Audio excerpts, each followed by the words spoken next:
Hey guys, I have two Black Decker GH1000 trimmers, and I love this trimmer because it's powerful to cut through thick grass, and it's been very reliable and durable for almost 10 years.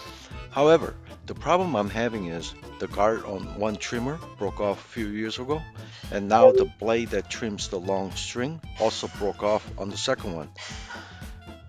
That left me two trimmers that work perfectly fine, except that they are unsafe to use because the automatic string feeder mechanism keeps on feeding the string and there's no blade to trim it to a safe length. I look for a similar 7.5 amp Black Decker trimmer, but they are about 100 bucks with tax. Actually, what I really want is the cordless model for the convenience of not having to fuss with the long electrical cord that tangles up all the time. But that'll cost over 160 bucks with tax. So I decided on the following. First, buy a new replacement guard with the blade already attached and install this on the better condition trimmer that I use primarily. And then improvise a cutting blade on the second old guard and install it on the backup trimmer. I found the best price for replacement guard assembly that already includes the cutting blade at ereplacementparts.com. The part number is 478535-00. It's listed at 1123, but it'll cost you about 20 bucks when including shipping and tax. You can also buy just the replacement blade for $3.99. The part number is 487837-00. In my case, the base plastic where the blade screws into broke off, so I had to improvise my own cutting blade, which I'll go over later in this video. Replacing the guard assembly is super simple. Just use a small Allen wrench to remove the two bolts on the top.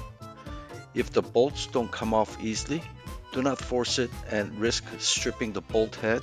Instead, spray some penetrating oil and wait a few minutes, and that'll loosen the bolt. If you don't have any penetrating oil, you can also use WD-40. Once the bolts are removed, simply pull out the guard. Now note that some guards may also have two locking tabs. In that case, you'll have to push down on the locking tabs to unlock it first before you can pull it out. To install the new guard, simply slide it in place and then screw in two Allen bolts. Be sure to tighten the bolts securely since there will be a lot of vibration during use, but don't over tighten it to a point where you're gonna strip the bolt head or break the plastic guard. Since the new guard assembly came with the blade already attached, now the trimmer cuts the string to the proper length and making it safe to use again.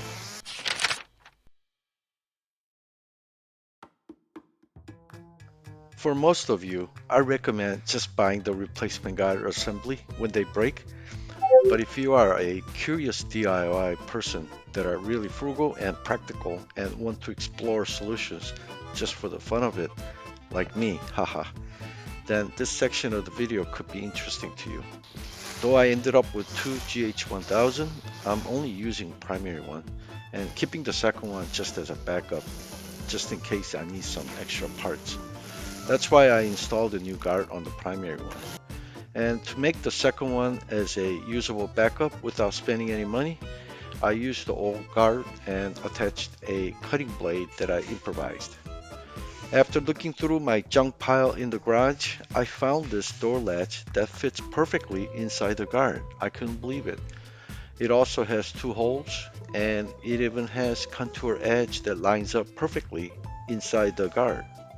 So I sharpened the edge with the sharpening stone and got it to a slightly dull knife sharpness, similar to the original blade, which is not sharp like a knife. And this is so that I don't cut myself handling this. I then drilled two holes on the guard to match the latch holes, and I used this 4 bolts and nuts set that I bought from Lowe's for $1.50 to secure the latch in place. Note that I have the sharpened blade edge sticking out by about 1/8 of an inch so that string can hit the blade before the guard edge.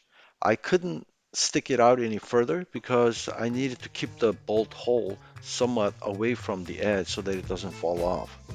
Doing this under hot and muggy 100-degree weather outside, I momentarily lost focus and initially installed the blade on the wrong edge of the guard, which meant the string wasn't getting trimmed, so I was confused. But later I realized the mistake and reinstalled the blade where the original blade was. To do that, I had to shave off some of the plastic where the original blade was being screwed into to allow the latch curve to mate to the guard's contour smoothly. And that did the trick. Now the string gets trimmed correctly, nearly as good as the original blade. And my backup is functioning again. Ha ha ha. Not sure how long this latch will hold up to the element and constant pounding of the streamer string, but for now it fulfilled my curiosity that I can rig up some solution. I hope you're having a wonderful day and I'll see you guys next time.